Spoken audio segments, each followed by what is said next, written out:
안녕하세요. 저는 30대 중반의 여자이고 워킹맘입니다. 사실 몇 년 전까지만 해도 사모님 소리 들으면서 돈 걱정 없이 사는 여자였죠. 그런데 남편이 하던 다이어트 식품 사업이 망하면서 생활전선에 뛰어들 수밖에 없는 처지가 되었습니다. 여보, 미안하다. 내가 당신한테 청혼하며 평생 고생 같은 거 시키지 않는다고 그렇게 약속을 했는데. 나 그동안 당신 덕에 호강하며 잘 살았어. 당신이 망하고 싶어서 망한 건 아닌데 그런 소리 마라. 믿었던 나무에 발등 찍힌다더니 내가 이런 일을 당할 줄 꿈에도 몰랐다. 그러니까 사람은 함부로 믿는 게 아니라잖아. 차 실장이란 사람 눈이 쭉 찢어지고 웃음기가 번들번들한 게 난 처음부터 마음에 안 들었어. 고향 후배고 또 과거에 고마운 일이 여러 개 있어서 너무 믿은 게 잘못이야. 이제 와서 후회하는데 무슨 소용이 있어. 그 사람은 이제 감옥에서 죗값 치르고 있는데 뭐 또 여기서 조치를 취할 것도 없잖아. 남편은 닭가슴살이나 베지테리언 도시락 등 다이어트 식품을 만들어 파는 사업을 했습니다. 웰빙인이 다이어트 열풍의 초기에 시작한 사업이었고 남편은 업계에서 매출 상위권을 달리는 안정적인 사업가였죠. 그런데 남편 회사의 회계를 담당하던 직원이 몇 년간 거액의 회사 돈을 야금야금 횡령했고 그 횡령이 발각되었을 땐 이미 수습할 수 없는 상황에 이르른 상태였던 겁니다. 회계를 담당했던 차 실장이란 사람은 실은 남편의 고향 후배로 초중 고등학교를 같이 다닌 불알 친구나 다름없었죠. 그런 사람이다 보니 남편은 가족이나 다름없이 그 직원을 믿었던 건데 지나친 믿음이 불러온 화근은 남편 사업을 망하게 하는 원인이 되고 말았습니다. 감당할 수 없는 빚더미에 앉게 되었고 남편은 어쩔 수 없이 힘들게 일군 사업체를 파산 선고할 수밖에 없었어요. 현재는 사업을 정리하고 낮에는 물류센터 배달, 저녁에는 야간 대리운전을 하며 닥치는 대로 돈을 벌고 있었습니다. 저 역시 가정주부 생활을 청산하고 정수기 회사에서 매니저로 일하게 됐고요. 엄마도 회사 다니시는 거예요? 재석아, 아빠 사업이 힘들어져서 앞으로는 엄마도 밖에 나가 일을 해야 돼. 그럼 학교에서 집에 오면 앞으로 아무도 없는 거예요? 아무도 없긴. 할머니가 집에 계시잖니. 할머니는 작은 아빠 때문에 거의 병원에 계시는 날이 많잖아요. 미안하다, 재석아. 대신에 엄마가 저녁 식사 전에는 꼭 퇴근할 거니까 영지랑 숙제도 하고 놀면서 잘 지내고 있어. 영지는 여자애라서 맨날 인형놀이만 하자고 하는데. 자전거 타는 건 영지도 좋아하니까 공원 나가서 자전거도 타고 놀이터에서 놀고 하면 되잖니. 알겠어요, 엄마. 한 번도 집에 엄마가 없던 경험을 안 해본 아들 녀석은 처음에 제가 일을 시작하나 했을 때 쉽게 적응을 못했습니다. 저희는 한 집에 저희 식구, 그러니까 저희 남편, 아들, 그리고 시어머니와 시동생의 어린 딸이 함께 살아요. 시동생은 몇 년 전 대장암 선고를 받고 투병 중에 있습니다. 얼마 전에 수술을 받고 병원에서 입원 중인 상황이라 시어머니께서 간호를 하고 계시죠. 시어머니의 시동생 조카딸까지. 한 집에 사는 거 안 불편하니? 저금도 됐고 상황이 이런데 뭐 어쩌겠어. 네가 신혼 초부터 시어머니랑은 사이가 좋아 그렇다 치지만 시동생이랑 조카딸까지 한 집에 데리고 사는 건 좀 보통 일이 아닐 것 같다 얘. 와이프 사별하고 암투병하는 시동생에 엄마까지 잃은 데다 아픈 아빠 둔 조카딸인데 우리가 안 돌보면 누가 돌보니? 시동생 병간호는 또 시어머니가 하시는걸. 조카딸은 너 잘 따르고? 그럼 성격도 착하고 얼마나 귀여운데. 몇 년 데리고 살다 보니까 이젠 내 딸이나 진배 없어. 암튼 네가 옛날부터 마음씨 하나는 착했지. 곤란한 일 겪는 사람 그냥 지나치지 못하는 오지랖해. 시댁 식구도 그저 가족이다 생각하면 못할 것도 없어. 내 친여동생이 그런 상황이면 당연히 거둘 거 아니니. 남편 동생이라고 해서 혼자 암투병하면서 와이프까지 없는데 내칠 수는 없는 노릇이잖아. 아, 친구지만 너 참 대단해. 남편 사업 기울고 억척스럽게 일까지 하면서도 불평 한 번 안 하는 거 보면 나도 힘들어. 불평해봤자 바뀌는 거 하나 없다는 거 아니까. 참고 묵묵히 사는 거지 뭐. 나도 아들내미가 둘이지만 너 같은 며느리를 봐야 할 텐데. 내가 지금 워너비 며느리라는 소리니? 요즘 너 같은 며느리가 어딨니? 자기만 하는 여자들은 너 같은 상황에 도망치는 여자들도 세고 셌다 얘. 칭찬 들으니까 기분은 좋다. 남편의 사업이 잘 되고 또 시동생은 아프기 전에 대기업 회사원이어서 저희 시댁은 돈 걱정 없이 잘 사는 편이었습니다. 시아버지가 돌아가시면서 나름 알토란 같은 재산을 남겨주셨지만 반은 남편 사업이 기울며 그 문제를 해결하는데 또 다른 반절은 몇 년간 이어진 시동생의 암투병 병원비에 고스란히 다 써버린 상황이죠. 집안의 기둥이라 할 수 있는 남편과 시동생이 한 명은 사업이 망해서 한 명은 또 암투병으로 자리부전하는지라 가정경제가 옛날에 비해 말할 수 없이 쪼들리는 게 사실입니다. 엄마, 나 갈치랑 소고기 먹고 싶어요. 요즘은 왜 고기 반찬을 통 안 해주세요? 재석아, 우리 집이 옛날만큼 경제적으로 넉넉하지 않아서 그래. 먹고 싶지만 조금만 참자. 엄마가 돈 나중에 많이 벌면 그때 가서 많이 사줄게. 갈치구이 먹고 싶은데, 많이 먹고 싶어? 네, 엄마. 갈치구이 한 번만 해주시면 안 돼요? 그래. 엄마가 다음 주 일요일이 재석이 생일이니까 그날 저녁에는 갈치 사다 구워줄게. 신난다. 아들이 먹고 싶다는 갈치구이를 한번 해주려고 해도 큰 마음을 먹어야 할 만큼 돈에 쪼들리는 상황이 되어버리고 말았습니다. 재석애미, 네가 고생이 많구나. 미안하다. 여러모로 고생시켜서. 그런 말씀 마세요, 어머님. 서방님 병간호 하시느라 어머님도 고생이 이만저만이 아니실 텐데. 서방님 요즘 차도는 좀 있으세요? 스스로 경과가 썩 나쁘지는 않는데 좀 더 두고 봐야 한다는구나. 병간호 하신다고 끼니 거르지 말고 잘 챙겨 드세요, 어머님. 난 걱정 마라. 집에서 살림만 하다가 바깥일 하는 게 보통 일이 아닐 텐데. 넌 요즘 하는 일은 할만하니? 어머니, 걱정 마세요. 제가 사람 상대하는 거 좋아해서 그런가? 일이 나름 적성에 잘 맞아요. 아휴, 네가 씩씩하게 잘 버텨줘서 너무 고맙다. 영지까지 친딸처럼 네가 거두는 걸 보면 내가 참 뭐라 할 말이 없어. 남도 아니고 가족끼리 당연한 걸 가지고 그러세요. 안 그래도 아들이 한 명이라 딸이 있었으면 했는데 저도 의지되고 좋아요, 어머니. 재석애미야, 고맙다. 너는 누가 뭐래도 정말 복 받을 거다.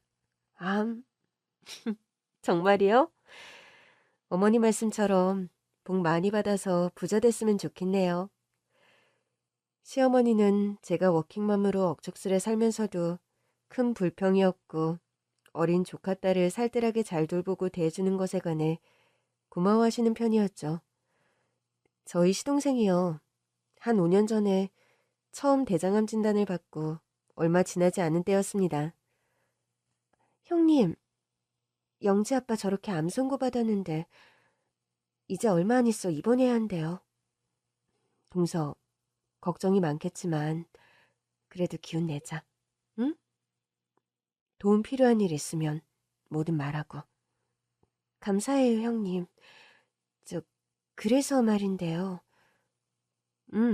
무슨 일인데? 영지 아빠 병원 입원하기 전에 저 잠시 베트남 좀 다녀오면 안 될까요?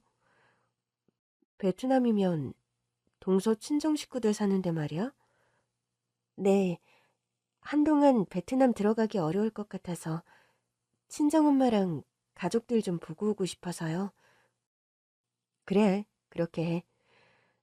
그래서 말인데 그동안 영지를 좀 돌봐주실 수 있겠어요? 요즘 베트남 날씨가 너무 덥고 그래서 영지를 데리고 가기가 좀 힘들 것 같아서요. 내가 영지는 잘 돌보고 있을 테니 맘 편히 다녀와. 동서는 한국 사람이지만 친정 식구들이 모두 베트남에 삽니다. 베트남 현지에서 한인민박을 운영하는데 시동생이 본격적으로 투병 생활을 시작하기 전에 친정에 다녀오고 싶어하는 동서였어요. 뭐 같은 여자로서 힘든 일을 앞두고 친정에 가서 위로받고 오고 싶나 보다. 그렇게 생각을 했더랬습니다. 그런데요. 동서는 베트남에 친정가족을 보러 간 여행에서 영영 한국으로 돌아오지 못했습니다. 여기 베트남인데요. 신영이가 그만... 사돈어른, 갑자기 무슨 일이세요? 신영이가 여기서 교통사고를 당해서 명을 달리하고 말았네요. 장례식 치를 예정이니 사돈어른들도 와주셔야 할 것 같아서요. 아닌 밤중에 날벼락이 따로 없는 소식이었습니다. 저희 가족들은 부랴부랴 베트남으로 가서 동서의 장례식을 치르고 돌아왔죠. 그때 이미 남편 사업이 망해 파산 직전이었고 시동생은 암 선고를 받은 상황이라 집안 분위기는 정말이지 암흑과 같았습니다. 아유 세상에 이런 병고가 대체 어디 있단 말이냐. 우리 어린 영지는 어쩌고 암 선고 받은 영지 아범은 또 내가 전생에 무슨 죄를 져서 이런 일을 당하는지. 아유. 어머님, 속상하셔도 기운 내세요. 동서도 지금 하늘에서 누구보다 억장이 무너지고 있을 거예요. 재석아범 사업까지 일이 된 마당에 우리 식구 앞으로 어떻게 살아야 할지도 막막하구나. 어머님, 산입에 거미줄 치라는 말이 괜히 있겠어요? 재석아빠 사업이 망한 건 사실이지만 세상은 넓고 할 일은 많다는데 뭐라도 하면서 살아야죠. 안 그래요? 그러니까 괜히 이렇게 집안 분위기 시끄러울 때 영지 어머면 베트남 가서 이런 일을 당할 게 뭐라니. 아유 속상해. 지금 제일 황망하고 속상한 건 서방님과 또 어린 영지일 거예요. 저랑 어머님이 정신 차리고 그들을 돌봐야지 어째요? 어찌 된 게 너는 나이 많은 나보다도 훨씬 어른스럽구나. 고맙다, 재석엄 어머. 베트남 현지의 동서 장례식에서 다리가 풀썩 꺾인 채로 한참을 오열하시던 시어머니셨습니다. 서방님과 어린 영지의 슬픔은 이루 말할 수가 없었죠. 엄마 보고 싶어요.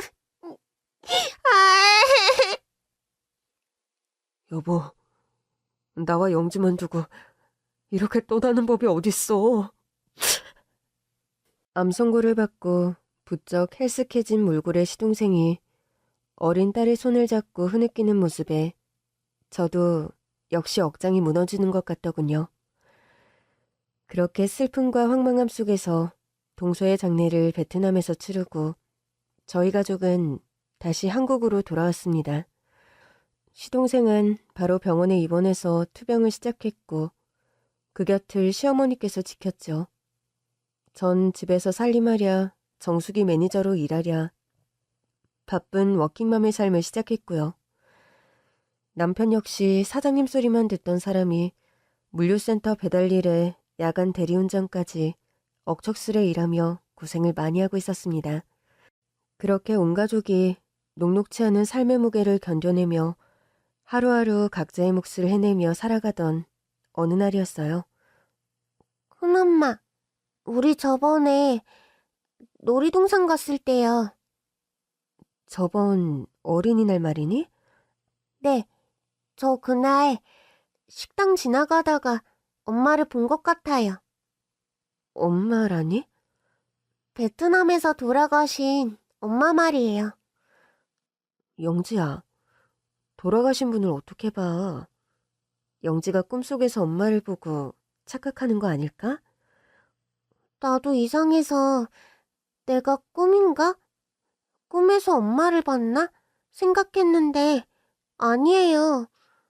우리 그날 놀이공원 가서 돈가스 먹었잖아요. 그랬지.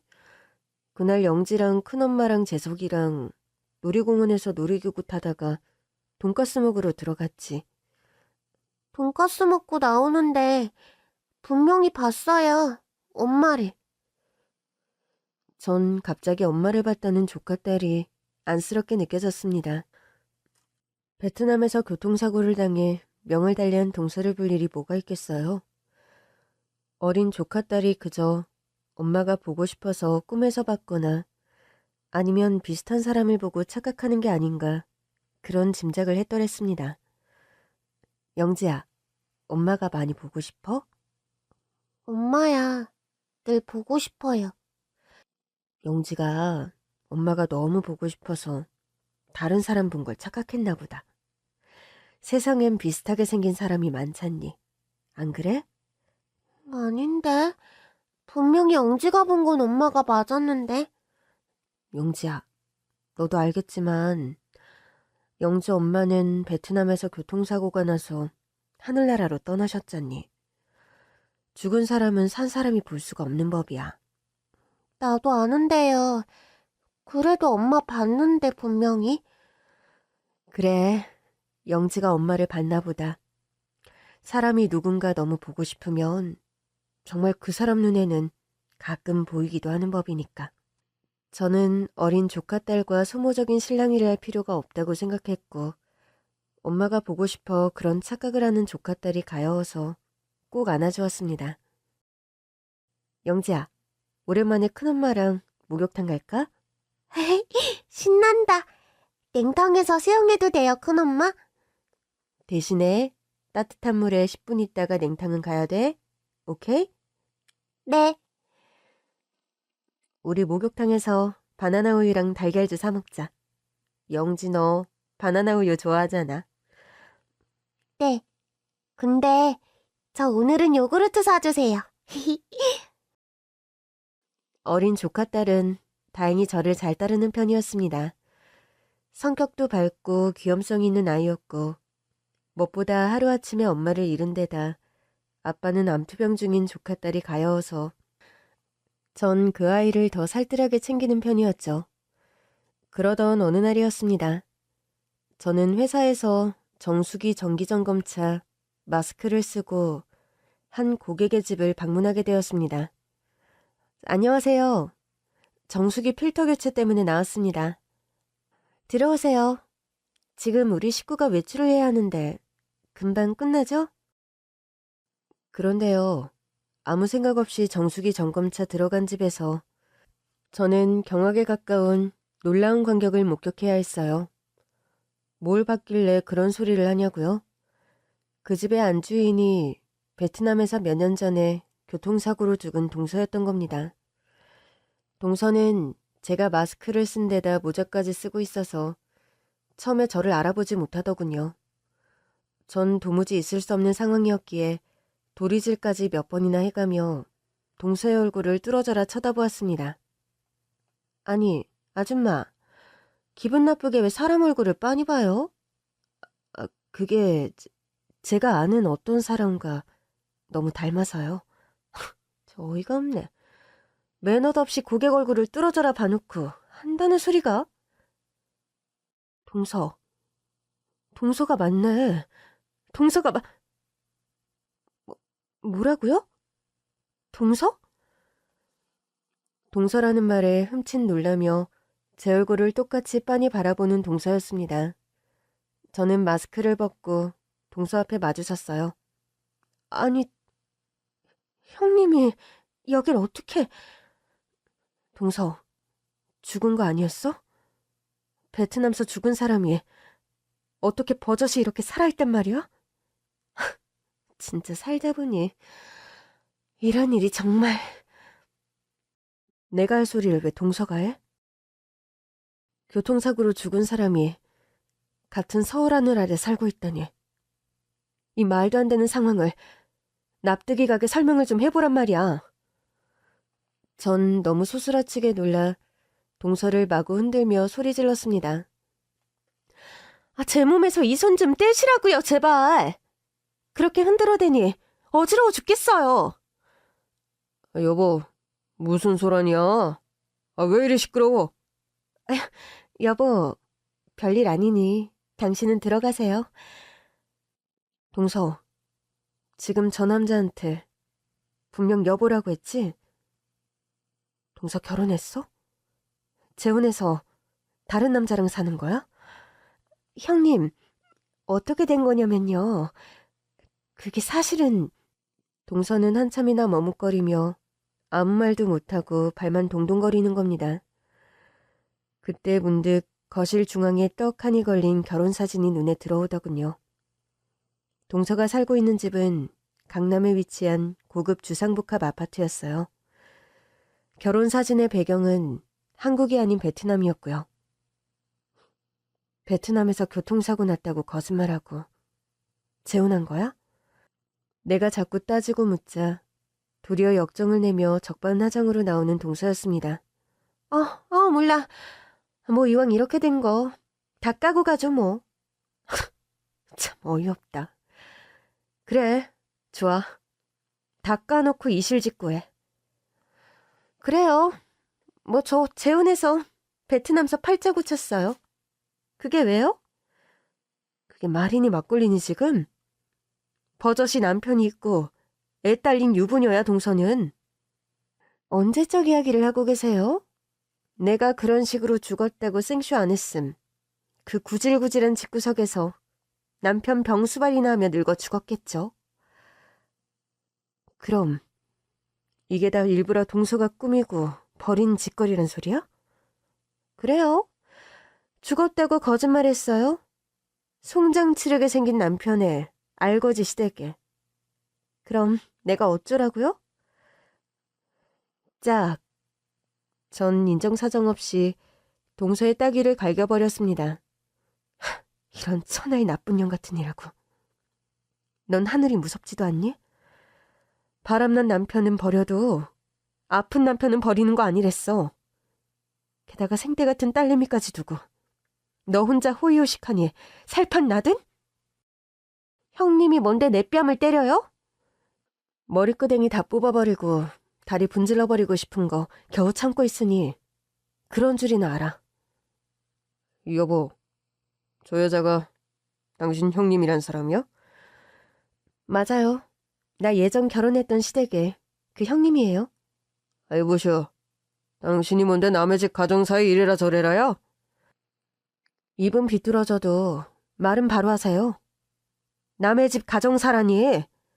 우리 시동생 일인데 그게 어떻게 남의 집 가정사야? 이놈의 아줌마가 어디서 함부로 반말이야? 재혼을 해도 이런 식은 아니지. 어떻게 교통사고로 죽었다고 쇼까지 하면서 남의 집 여자를 데려다 가로채니? 그것도 다 죽어가는 남편이랑 어린 딸 두고. 정수기 필터 가는 주제에 내가 누군 줄 알고 큰 소리야?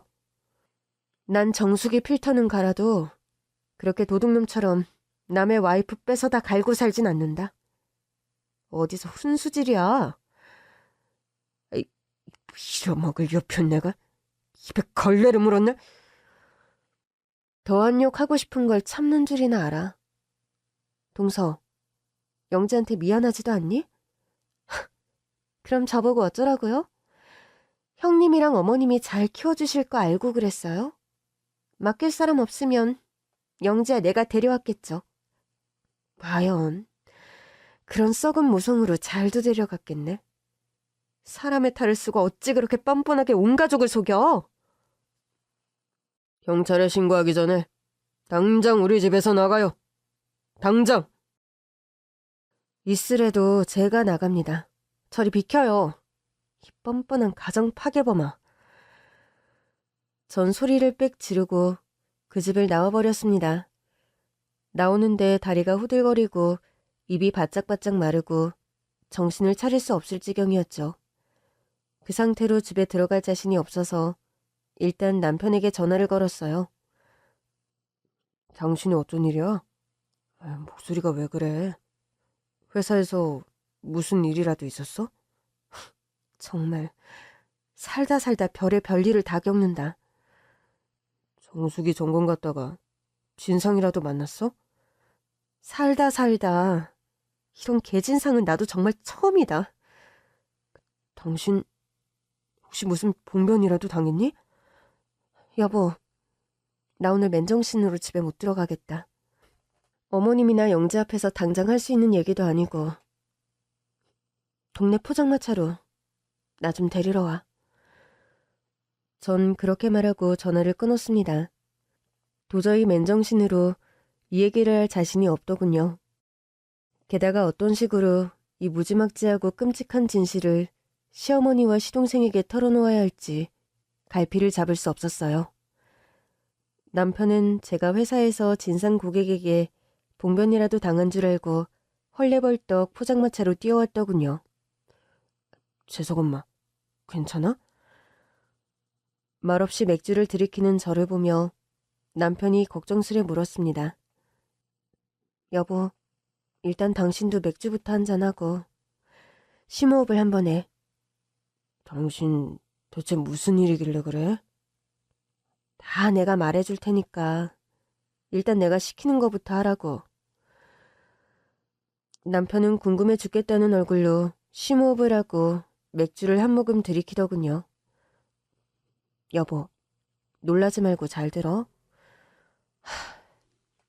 동서 있잖아. 영지 엄마. 동서가 버젓이 살아있어. 교통사고로 죽었다는 거 다 새빨간 거짓말이야. 재수씨가 살아있다는 말이니 지금? 오늘 정수기 점검 갔는데 그 고깃집이 동서가 사는 집이었어.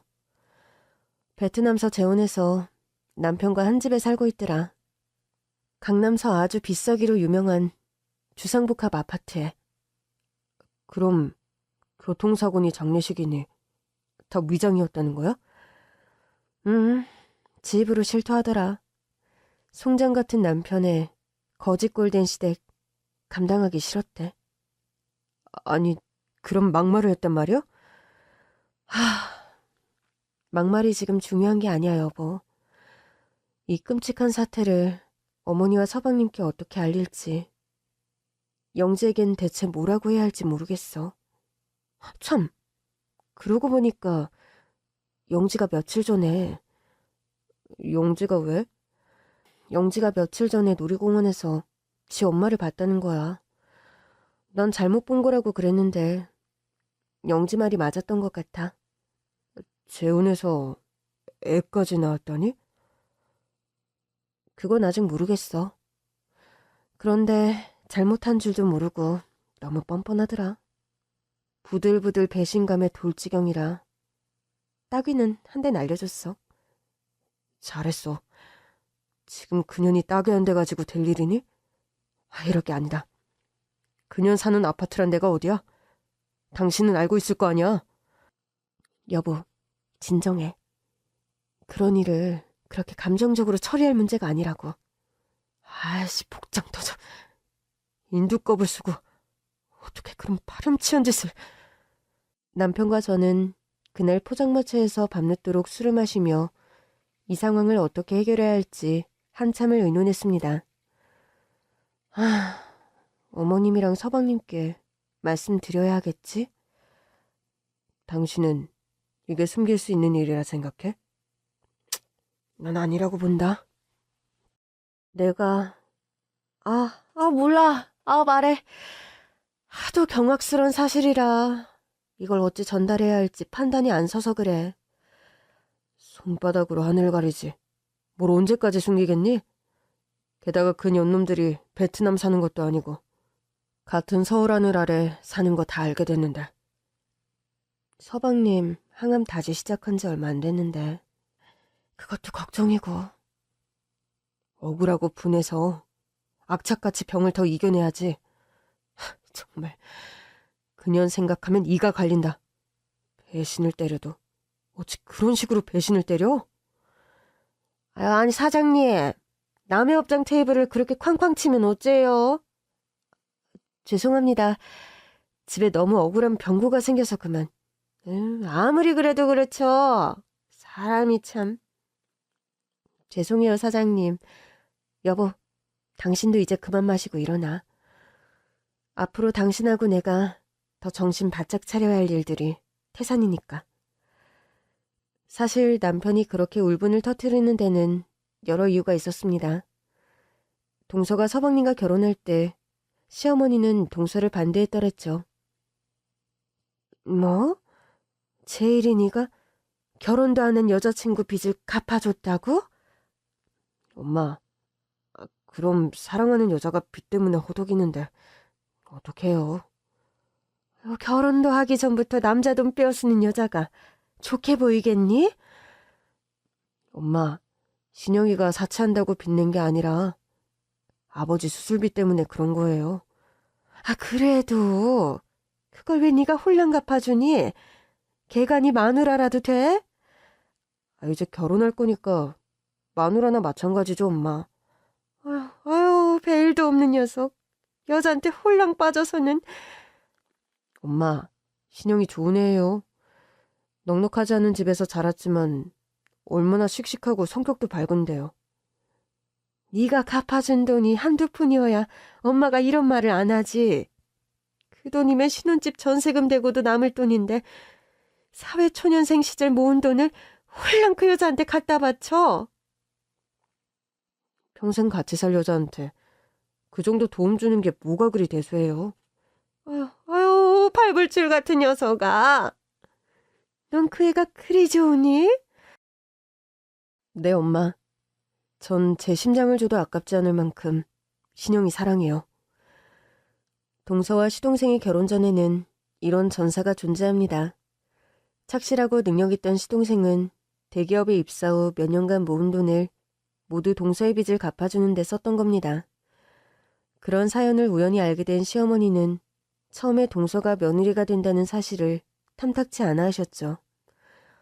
이번에 알게 된 경악스런 사실을 시어머니와 시동생에게 털어놓았고 시어머니의 분노는 극에 달했습니다. 뭐라고?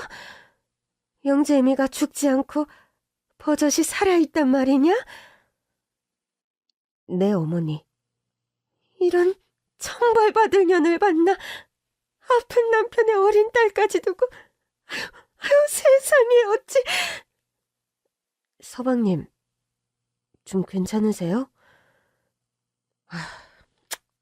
어이없고 배신감 느끼지만 어쩌겠어요. 그렇게 날 속인 줄도 모르고 세상에 없는 사람이라고 그리워한 내가 바보처럼 느껴지네요. 처음부터 그래서 내가 반대하지 않았니? 이런 사기꾼 같은 년인 걸 알았으면 내가 너 다리 몽둥이를 분질러서라도 그 결혼을 막았어야 했는데. 어머니, 영지도 있는 마당에 이제 그런 말씀은 그만하세요. 아유, 억울해.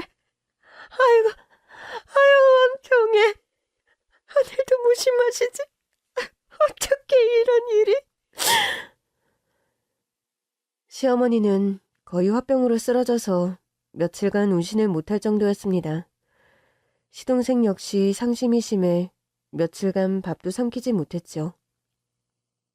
그 못된 년 때문에 우리 식구들만 2번 죽어나는구나. 속 터져 못 살겠다 정말. 여보, 우리 복수를 좀 해주자. 이런 식으로 그 못된 년이 잘 먹고 잘 살게 두는 건 아니라고 봐. 나도 그러고 싶은 마음이야 굴뚝같이. 그런데 뭐 요즘 세상에 복수라는 게 가능하긴 하니? 뜻이 있는 곳에 길이 있다. 파보고 알아보면 뭔가 방법이 있을 거야. 저와 남편은 없는 형편에 있는 돈 없는 돈 다 끌어모아 솜씨 좋다는 사설 탐정을 고용했어요. 그리고 동서와 그 재혼한 남편의 뒷조사를 시작했습니다. 알아보니 그 동서내외는 대치동에서 애들 대상의 학원 사업을 크게 하고 있더군요. 학원 사업? 그러니까 교육 사업을 한다는 말씀이세요? 아, 네. 베트남에 있을 때도 그 남자는 학원 사업으로 현지에서 돈을 많이 번 사람이에요. 어이가 없네요. 애들을 가르칠 자격조차 없는 것들이 교육 사업으로 돈을 벌어먹고 산다니. 베트남서는 거의 학원 재벌에 가깝게 큰 돈을 번 모양이더군요. 그걸 바탕으로 서울 대치동서 그 건물을 사서 교육 사업을 새로 시작한 거고요. 저와 남편은 당장 동서내외의 실태를 낱낱이 폭로하는 글을 그 지역 일대의 맘카페에 게시했습니다. 남편과 시동생, 시부모님을 비롯 불쌍하게 버려진 조카 딸의 이야기까지 가감없이 사연에 적어서 폭로를 해버린 거죠. 맘카페의 입소문이란 무서운 것이어서 얼마 안 있어 명성과 이미지에 먹칠을 하게 된 동선의 학원은 폐업 수순을 받게 되었습니다. 학원이 망하기 얼마 전에 시어머니와 저는 동선의 학원을 찾아갔죠. 여기가 니년이 도망가 차린 학원이냐? 아니, 여기가 어디라고 어머님과 형님이 찾아와요? 학원 상담 받으러 왔어. 재석이랑 영지 다니게 하려고. 뭐라고요? 왜? 조카 아들이랑 친딸이라 받기가 거북한가? 가족끼리면 할인을 좀 해줘야지. 안 그래? 이 똥물에 튀겨죽어도 시원찮으려나. 아픈 남편의 어린 딸 버리고 도망가 팔자 고치니 살판이 나드냐, 응? 시어머니께서는 학원 로비에 있던 화분을 들어 냅다 동서의 면상에 던져버리더군요. 흙더미와 돌멩이를 뒤집어 쓴 동서가 길길이 날뛰며 난리 부르스를 떨었습니다. 부원장님, 이게 무슨 일이에요? 여기 부원장이 어떤 사람인지 모르시나 보네요. 그게 무슨 말씀이세요? 여기 원장이랑 부원장 아주 막장 커플이에요. 암투병하는 남편에 어린 딸 내팽개치고 죽었다 거짓말 생쇼해서 둘이 재혼한 사람들이라고요. 어머, 그게 진짜예요? 명예훼손으로 고발당할 거 다 각오하고 저희 폭로한 겁니다. 저희가 죄가 있다면 진실을 밝힌 죄, 그거밖에 없어요. 학원은 순식간에 쑥대밭이 됐고 화분 무더기를 뒤집어 쓴 동서는 도망치듯 밖으로 주랭랑을 쳐버리더군요. 그 후로 들려온 소식은 동서 부부가 하던 학원이 망해 그 자리에 새로운 점포가 들어섰다는 소식이었죠. 일이 마무리가 된 뒤에 다시 저희 가족은 겨우 일상으로 돌아갈 수 있었습니다. 어머니, 그 두 사람 다신 대한민국 땅에서 학원 같은 거 못 해먹고 살게 만들었으니 이제 그만 괴로워하세요.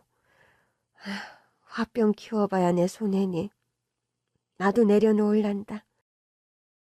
저는 그즈음 회사 측으로부터 전정 씨는 성격이 삭삭하고 고객 응대를 잘해서 우리 회사 계열의 보험 일을 해보는 게 어떻겠어요? 보험 설계사 말씀하시는 거예요? 네. 자리가 잡히면 정수기 점검일보다는 훨씬 페이도 많고 안정적일 거예요. 처음에 그저 보수가 많다는 말에 시작한 보험 영업이었습니다. 그런데 일을 할수록 결코 쉬운 건 아니었지만 제가 사람 상대하는 일이 적성에 잘 맞아 저는 보험 설계사 일을 시작한 지 반년 만에 지점의 탑 실적을 찍으며 최우수 영업사원이 되었습니다. 그리고 보험 설계 일을 시작한 지 몇 년이 지난 지금 저는 3회가 넘는 보험왕을 거치며 업계에서 입지전적인 설계사로 이름을 날리고 있답니다. 여보, 이 통장에 찍힌 금액이 진짜 당신 연봉 맞아? 맞아. 인센티브가 올해는 좀 많았어. 내 와이프지만 당신 정말 대단하다. 그래서 말인데, 당신 서방님이랑 다시 사업 시작해보는 게 어때?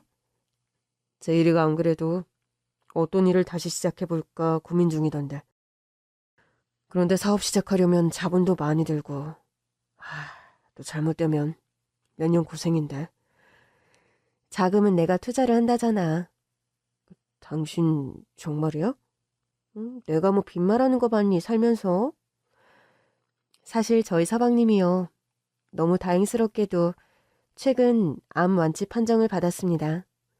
수술과 항암 치료를 반복하며 오랜 투병 생활 끝에 기적적으로 완치 판정을 받은 서방님이었죠. 형수님, 이렇게 선뜻 사업 자금을 지원해 주셔서 너무 감사해요. 듣자 하니까 서방님께서 다시 회사 생활하고 싶은 생각이 없다 하셔서요. 그럴 거면 재석 아빠랑 같이 사업 시작하는 것도 나쁘지 않을 것 같고. 안 그래도 개인 사업 해보고 싶었는데 형수님께서 투자를 해주신다는 바람에 일이 한 큐에 진행이 되네요. 서방님도 아시겠지만 우리 그이 사람이 너무 좋다 보니까 믿으면 안 될 사람을 신뢰해서 저번 사업이 그리 망했잖아요. 서방님께서는 꼼꼼하고 철두철미하시니까 옆에서 그런 실수 안 하게 도움을 주세요. 알겠습니다, 형수님. 그리고 매번 드리는 말씀이지만 우리 영지 딸처럼 잘 돌봐주셔서 너무 감사해요. 형수님 아니었음 저 그렇게 마음 편하게 치료에만 집중 못했어요. 서방님 병간호는 어머님이 애쓰셨죠 뭘. 두 분 다 고생 너무 많으셨어요. 제가 이렇게 건강 되찾고 영지가 무탈하게 잘 큰 데는 두 분 공이 커요. 특히 형수님 공이요. 저와 남편 아들, 시어머니와 시동생, 그리고 조카딸. 이렇게 6식구는 아웅다웅 한 집에서 여전히 함께 생활 중입니다. 달라진 게 있다면 제가 보험 설계사로 일이 잘 풀리며 연봉이 높아지면서 예전 살던 집보다 좀 더 큰 집으로 이사를 했다는 점뿐입니다. 큰엄마, 등 밀어드릴까요? 괜찮아. 팔 아픈데 그냥 두렴. 아니에요. 등 미는 거 시원하다고 좋아하시잖아요. 요즘도 주말이면 조카딸 영지와 저는 동네 목욕탕에 함께 갑니다. 아들내미만 키우던 시절에는 목욕탕에 딸과 함께 오는 엄마들이 늘 부러웠는데 조카딸을 키우며 저의 그런 로망은 실현된 셈이죠. 영지가 시원하게 등을 밀어주고 탕에 들어간 사이 사우나에 들어갔는데 한 여자가 저를 아는 척 하더군요. 안녕하세요. 혹시 영지 큰엄마 아니세요? 저를 아세요? 저 영지 엄마 여고 동창이라 가끔 집에 놀러 갔었는데 기억 안 나세요? 기억나요. 수유리석 카페 한다는 분 맞죠? 기억하시네요. 수유리 카페 사장. 하도 몇 년이 지나서 기억이 가물가물했네요. 영지 엄마 소식 혹시 들은 거 있으세요? 글쎄요. 연락 끊고 산 지 오래라서. 실은 저는 옛날부터 영지 엄마가 그렇게 거짓말하고 재혼했다는 거 알고 있었어요. 그럴 수도 있었겠네요. 그쪽은 나름 절친이었으니. 그런데 오해는 하지 마세요. 변명이나 발뺌이 아니라 영지 엄마가 그런 선택을 한다 했을 때 전 엄청 욕하고 말렸어요. 그렇게 베트남으로 떠난 후론 절연해서 안 보고 살았고요. 아무리 친구라도 뭘 어떻게 말렸겠어요. 가족한테 그런 거짓말을 하는 사람을. 최근 소식은 모르시나 봐요? 모르고 살아요. 학원 찾아가서 욕하고 맘카페에 영지 엄마 실상 까발린 뒤로는 상종 안 하고 지냈어요. 영지 엄마가 그 사건 이후로 학원 접고 남편하고 그 문제로 자꾸 싸웠나 봐요. 서로 내 탓이다 네 탓이다 따져가면서. 어이가 없네. 서로 똥 묻은 개인 것도 모르고. 그러니까요. 근데요. 그렇게 다투다 진짜 이혼했대요 그 둘이. 그래요? 뭐 듣기론 그 와중에 남편이 바람을 폈다, 영지 엄마가 바람났다, 여러 소문이 도는데 이혼한 것만은 사실이더라고요. 영지 엄마를 최근에 봤어요? 네, 우연히 영지 엄마 사는 동네에서요. 이혼하며 위자료니 재산분할 하나도 못 받았다고 억울해하는데 뭐 동정해주고 싶은 마음도 없고 오래 대면하면 욕 나올 것 같아 자리를 피했네요. 그런 일이 있었는 줄은 몰랐네요. 소식 전해줘서 고마워요. 좋은 분들인데 너무 큰 배신을 당해서 솔직히 조금이라도 시원하셨음해서 전하는 말씀이에요. 보니까 영지도 참 이쁘게 잘 컸네. 그럼요. 우리 영지가 얼마나 예쁜데요. 공부도 엄청 잘해요. 지 아빠 닮아서. 영지 아빠가 학벌도 좋고 머리도 좋은 남자였죠. 동서의 동창은 고개를 꾸벅 숙이며 인사하고 사우나를 나갔습니다. 솔직히 그런 소식을 들으니 10년 묵은 체증이 내려가듯 시원한 게 사실이더군요. 큰엄마, 사우나 계속 하실 거예요? 땀 한 번만 더 빼고 나가자. 네. 환하게 웃으며 사우나 문을 닫는 조카딸을 보자 동서가 더 이해가 가질 않더군요. 남편이야 아무리 가까워도 피 한 방울 안 섞인 남이라 치지만 딸은 내 핏줄이고 내 뱃속에서 나온 내 일부인데 그런 식의 배신을 했다는 게 도무지 여전히 이해 불가인 게 사실입니다. 남편과 시동생은 다시 다이어트 식품 사업을 시작했습니다. 저의 투자로 다시 사업을 재개하게 되었다고 시어머니도 무척 좋아하셨죠. 고맙다 큰애야. 네가 여러 가지로 우리 집안에서 큰 며느리 노릇을 톡톡히 하는구나. 어머니, 진짜 이 사람 아니었으면 저나 제일이나 사업주기 힘들었어요.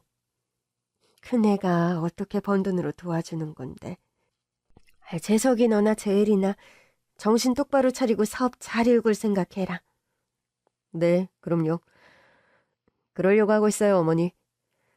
시어머니는 다시 시작한 남편과 시동생의 사업이 혹시라도 부침을 겪을까봐 걱정을 많이 하셨습니다. 절에 다니며 100일 기도까지 시작한 시어머니셨죠. 시어머니의 간절한 기도 덕분이었을까요? 남편과 시동생의 다이어트 식품 사업은 매출이 안정적으로 늘어 큰 걱정 없이 손익분기점을 넘는 수준까지 올라왔습니다. 여보, 이게 다 당신 덕분이다.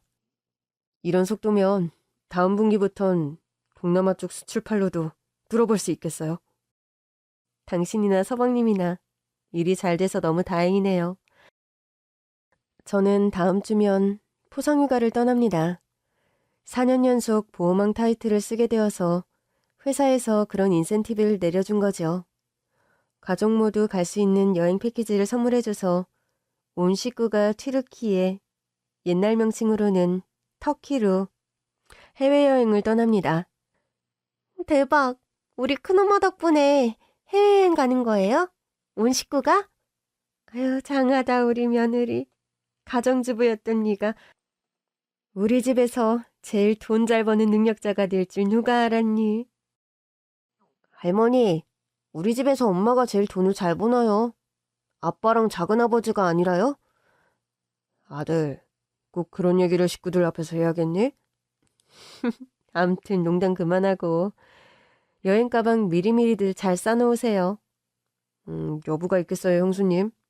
빠뜨리는 거 없이 여행 가방 꼼꼼하게 잘 싸놓을게요. 참, 여행 가서 드는 경비는 저랑 형님이 내게 해주시고요. 네, 알겠어요, 서방님. 식구들 모두가 들떠서 여행 준비하는 모습을 보니 참 감회가 새롭더군요. 남편 사업이 망해 집안 곳곳에 빨간 딱지가 덕지덕지 붙은 상황에서 시동생까지 암송고를 받던 때가 엊그제 같은데 과거의 어두운 장막이 모두 걷히고 환한 빛이 집안으로 쏟아져 들어오는 기분이 문득 들더군요. 오랜만에 아주 행복하다는 느낌을 실감하게 되는 게 사실이었습니다. 여보, 나 참 행복하다? 나도 요즘 같아선 정말 사는 맛이 나. 동서소식 내가 말했지? 이혼당해서 뭐 집도 없이 여기저기 옮겨다니며 산다더라. 어머님이랑 재일이도 다 알고 있고. 영지한테는 모든 것들 다 영지가 좀 더 크면 말해주자. 나도 그 생각에는 찬성.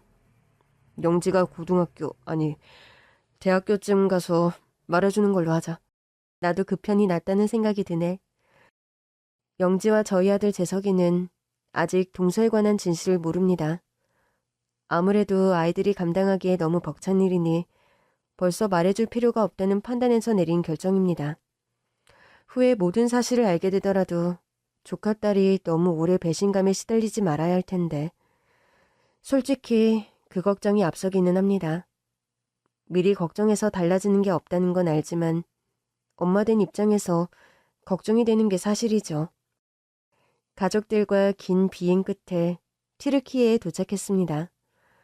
가장 좋았던 여행 장소는 튀르키예 중심부에 위치한 카파도키아라는 명소에서 열기구를 체험한 일이었어요. 아침 이른 시간에 열기구에 올라 사방이 오묘한 빛깔의 암석 천지인 카파도키아의 하늘 위를 날며 일출을 보는 기분은 정말로 황홀했습니다. 마치 동이 터오는 달나라를 여행하는 기분이랄까요? 붉게 떠오르는 일출을 보며 많은 생각이 들었습니다. 앞으론 우리 가족에게 더는 애군이나 불행이 찾아오지 않길 기도하면서 열기구 투어를 마쳤습니다. 하늘 위로 날아오르는 열기구처럼 과거의 모든 안 좋은 기억과 불운은 저 멀리 창공으로 날려버리자. 그런 생각도 여러 번 했습니다. 큰엄마, 열기구 타서 보이는 모습들 정말 장관이었어요. 진짜 대박이다. 엄마, 여기 카파도키아에서 열기구 타는 게 죽기 전에 해봐야 할 100가지 중에 하나에 들어간대요. 피곤하다고 난리더니 일찍 일어난 보람이 있지? 정말 깜깜할 때 호텔에서 나오려니까 너무 피곤했는데 와서 보니까 정말 잘한 것 같아요. 이런 세상에 다시 없을 장관을 내 새끼, 며느리, 손주들까지 다 함께 보다니. 할미는 이제 죽어도 여한이었구나. 할머니, 그런 말씀 마세요. 오래오래 건강하게 사셔야죠. 그럼요. 할머니, 저 대학 가고 시집 가는 것까지 다 보고 돌아가신다고 했잖아요. 그래요, 어머니. 오래오래 사셔서 이제 아들들 대박나서 호강도 많이 하셔야 해요. 가족들과 깔깔거리며 호텔로 돌아오는 길, 완벽하게 동이 터 환한 아침이 저희를 맞아주었습니다. 여러분의 내일도 언제나 환하고 싱그러운 아침 같기를 기원해봅니다. 이 얘기 들어주셔서 감사합니다.